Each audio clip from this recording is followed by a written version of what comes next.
Check اس نہایت مشکل کام کا معاوضہ بھی تھا جو عمران نے میڈم صفورہ کے لیے کیا تھا، یعنی فاسٹنگ بدھا کو صدیقی کی تحویل سے نکالنا تھا۔ یہ چیک اگلے روز تک یوں ہی شیشے کی تپائی پر پڑا رہا۔ پھر میں نے اندازہ لگایا کہ عمران نے اسے اٹھا کر اپنے پاس رکھ لیا۔ یوں لگتا ہے کہ عمران نے خود کو سنبھال لیا ہے۔ دھیرے دھیرے اس کی غم و غصے کی کیفیت مانند پڑنے لگی۔ اگلے روز اس نے کھانا بھی کھایا اور ہلکے پھلکے انداز میں 2-4 باتیں بھی کی، لیکن کیا وہ اندر سے واقعی سنبھل رہا تھا؟ یہ سوال خاصا اہم تھا۔ اس کی ظاہری حالت سے اس کی دلی کیفیت کے بارے میں جاننا اس کے نہایت قریبی ساتھیوں کے لیے بھی دشوار ہوتا تھا۔ میرا تو اس کے ساتھ تعلق بھی بہت پرانا نہیں تھا۔ میں نے اقبال سے پوچھا، تمہارا کیا خیال ہے؟ کیا عمران نے واقعی یہ صدمہ سہ لیا ہے؟ ہو سکتا ہے اور نہیں بھی، اقبال نے گول مول سا جواب دیا۔ میں اور اقبال باہر لان میں بیٹھے باتیں کر رہے تھے۔ اقبال کی ٹانگوں کی حالت اب پہلے سے بہتر تھی۔ ایک اسپیشلسٹ ڈاکٹر روزانہ اسے دیکھنے کے لیے آ رہا تھا۔ کہیں وہ کوئی انتقامی کارروائی تو نہیں کرے گا؟ میں نے اقبال سے پوچھا۔ میرے خیال میں نہیں، اور اس کی وجہ تم ہو، اقبال نے جواب دیا۔ میں؟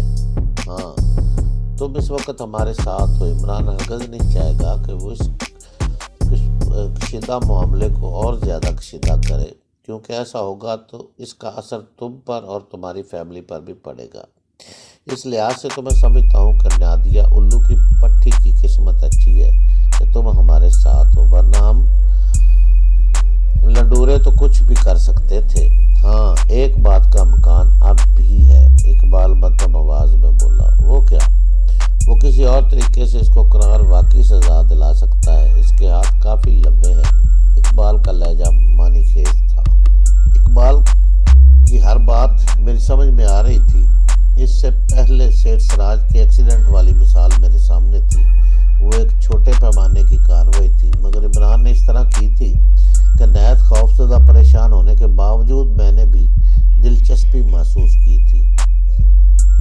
کیا اب بھی وہ ایسا کچھ کر سکتا تھا؟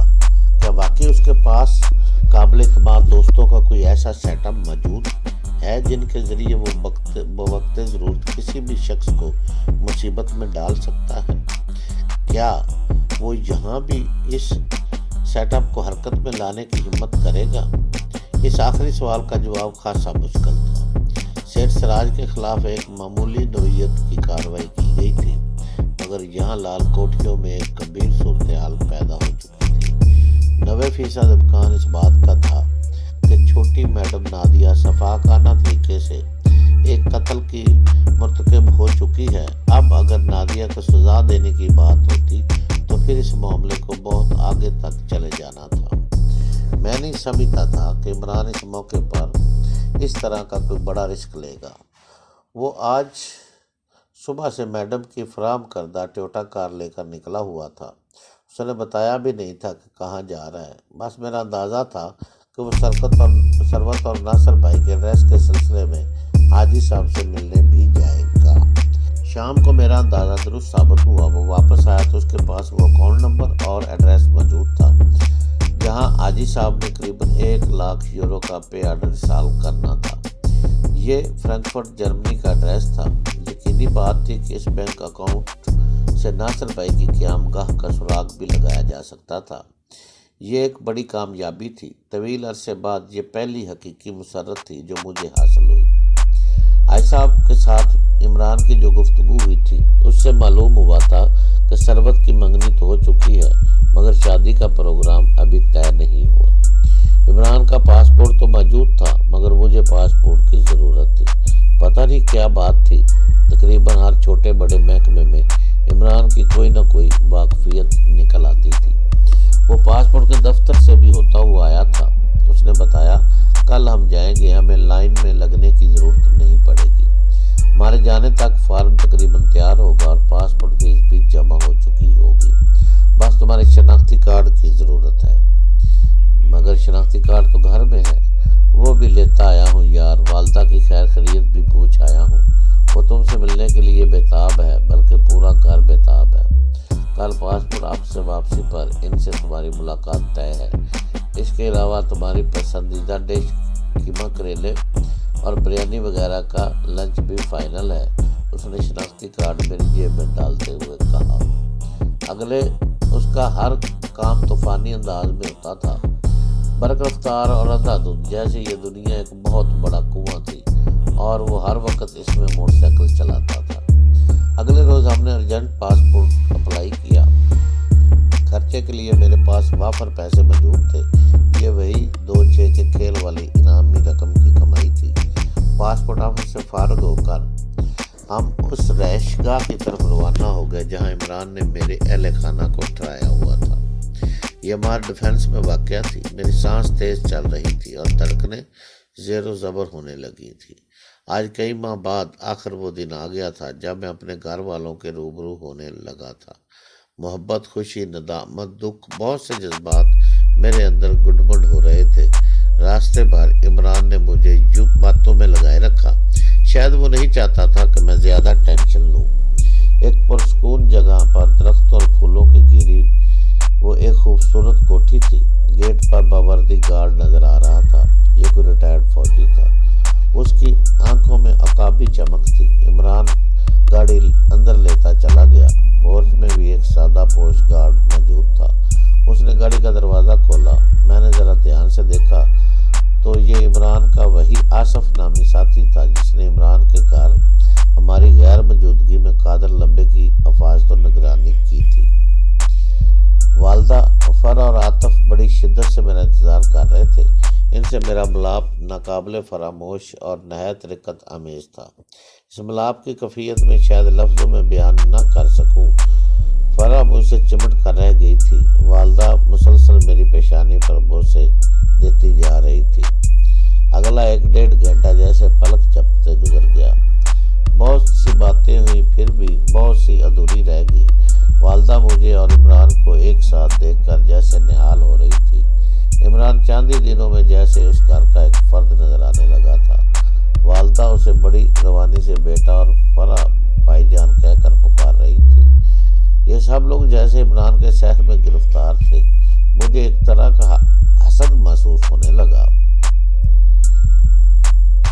لیکن سچی بات یہ تھی کہ اس حسد کے اندر خوشی بھی پوشیدہ تھی۔